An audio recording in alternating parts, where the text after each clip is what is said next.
Greetings and welcome back to They Said What? My name is Mr. Rod, and this is the podcast where we take the loudest ideas floating around in sports, culture, business, entertainment, and everyday conversation, and we slow them way down just long enough to ask a basic question. Does that even make sense? So today we're going to deal with something that happens far too often, in my opinion, and frankly, people get away with it far too easily.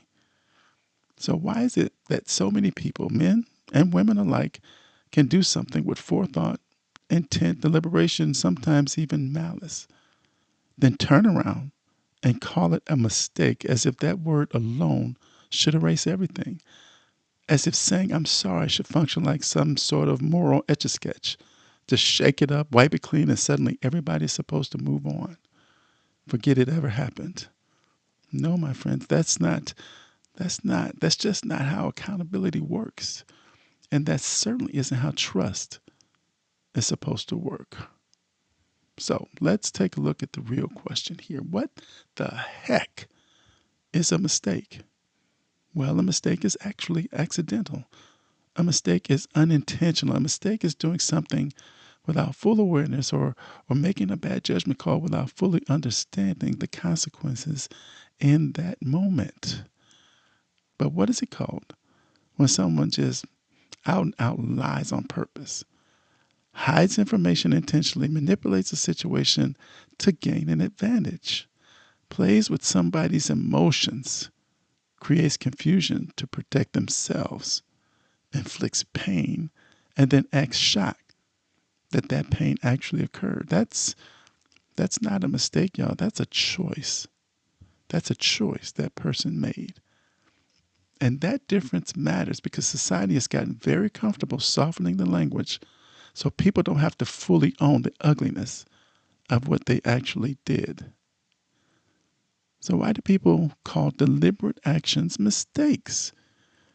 Because the word mistake sounds human, sounds forgivable, it sounds soft, temporary, understandable, but words like deception, betrayal, manipulation, selfishness, and malice sound harsh. And they should. They carry weight and they expose a person's character and true nature. They force people to sit knee deep in the truth of what they actually did. So instead of confessing the act, people would rather just edit the label. They don't say, I chose what benefited me, even though I knew it could damage or hurt you. They say, oh, well, I made a mistake. Now, that's not always remorse. Sometimes that's just branding. Sometimes that's damage control. Sometimes that's a person trying to reduce the moral cost of their own wretched behavior. Is saying I'm sorry enough? No, not when the action was blatantly deliberate. Now, to be fair, apologies do matter. A sincere apology does have value, but too many people think that an apology and accountability are the same thing, and they most certainly are not. An apology is obviously just words. Accountability costs something. An apology says, I regret what happened. Accountability says, I accept what I did, what it reveals about me, and the consequences that accompany it. That's why people get so frustrated. Not because apologies have no place, but because the actual apology is too often being used as a substitute for deeper responsibility. A person says, oh, I'm sorry, but they don't tell the full truth. They say, I'm sorry, but they still minimize the actual damage. They say, I'm sorry, but they expect immediate access, immediate forgiveness, and immediate restoration. They say, I'm sorry, but they resent the consequences. That is not accountability. That is negotiation. So, what are people really asking for when they hide behind the word mistake? Often, they're asking to be released from judgment without fully entering confession. They want mercy without clarity. They want forgiveness without repair, understanding without honesty. They want the benefit of being seen as flawed but decent rather than strategic and harmful. And here's the uncomfortable truth: many people are not sorry because they hurt somebody.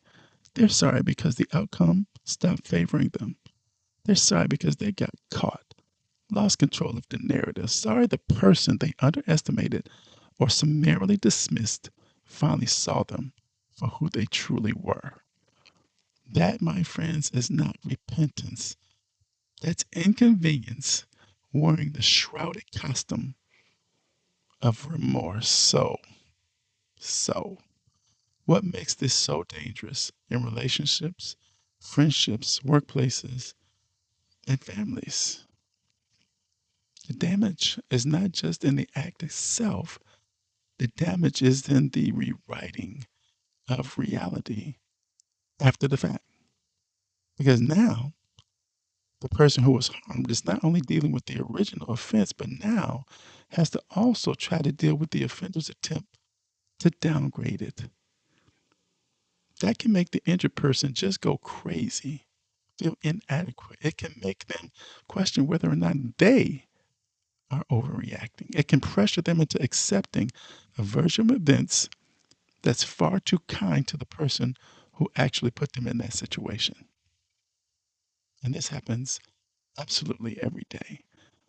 Someone betrays someone's trust and says, "Oh, it was a lapse in judgment." Lies repeatedly, then says they just made a mistake. Someone humiliates or manipulates another person, then says they didn't mean for it to happen or go that far. But a lot of harmful actions don't go too far by accident. They go exactly as far as the person was willing to let them go until consequences showed themselves for what they were. So, how? How should we judge intent? By pattern, behavior, preparation, by concealment, by the person who stood to gain something out of this, by whether or not they knew better, because most people do, by whether this required multiple steps, multiple lies, multiple chances and opportunities to stop, and multiple decisions to keep it going. A true mistake usually collapses under the light of day. A deliberate act usually requires cover or a cover up. That's the difference. If it had to be hidden, managed, spun, or explained away afterwards, chances are it was never just a mistake to begin with. So, why do victims get pressured to accept weak apologies so quickly? Because people are often more uncomfortable with unresolved tension than with unresolved truth. A lot of bystanders want peace more than justice, they want quiet more than clarity. Don't rock the boat. Don't rock the boat, baby. They want everybody smiling again, even if the foundation is still rotten to the core. So what? The burden shifts to the person who was hurt. They're expected to be the mature one, the forgiving one, the calm one. Yes, the one who's supposed to understand it all. Meanwhile, the person who caused the damage gets praised for simply admitting the bare minimum. That all seems backwards, to me at least. The injured person should not be forced to rush their healing because the offender wants relief from guilt. Can trust be rebuilt after something deliberate has taken place? Sometimes, but not because somebody said, "Oh, my bad." Trust is not built by an apology alone because trust was not destroyed by apology alone. It was destroyed by conduct unbecoming. That means it can only be rebuilt through a renewed conduct. Slowly, consistently, humbly, without entitlement, without rushing the other person, and without demanding that forgiveness arrives at an appointed time. And here's what so many people don't want to hear. Some actions are so revealing that the consequence is not just temporary pain, but permanent reclassification. In other words, the issue is not simply that someone did something wrong, it's that what they did reveals something true about how they actually think, how they justify themselves, and what they're willing to do when tempted. So, what would true, real accountability sound like? It would sound far less polished. It would sound something like this: I knew what I was doing. I wanted it more than I cared about the harm. I justified it. I hid it, minimized it. I damaged the trust.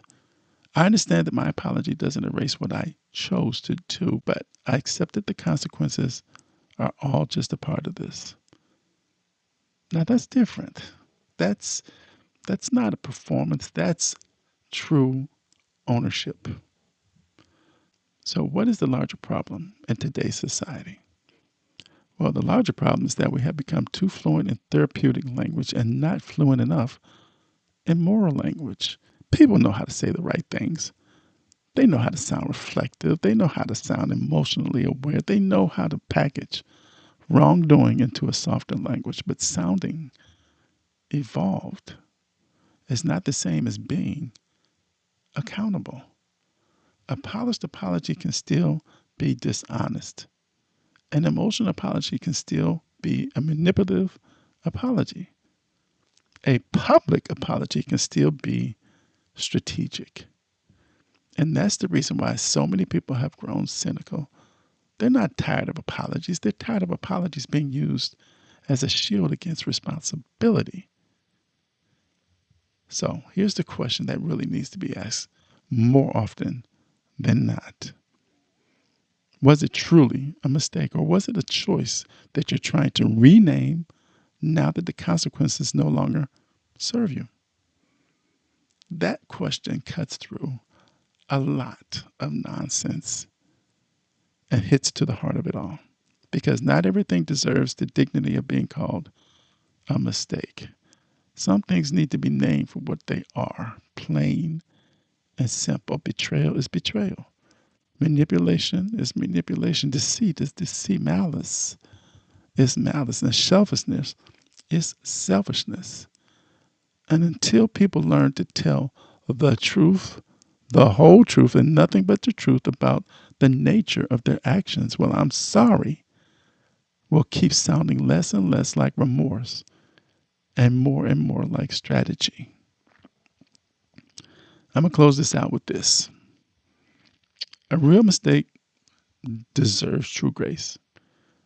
A deliberate act deserves truth first, then consequences, then maybe grace. But grace without truth is not healing, it's permission. And society has handed out far too much permission disguised as understanding. Now, I hope we all got something out of this today, because a mistake is not always a mistake. An apology is not always an apology. But when people say things meaningfully, take a look at it. Take a really good look at it and see where they are, see who they are. This has been another episode of They Said What? And I hope to see you again next time.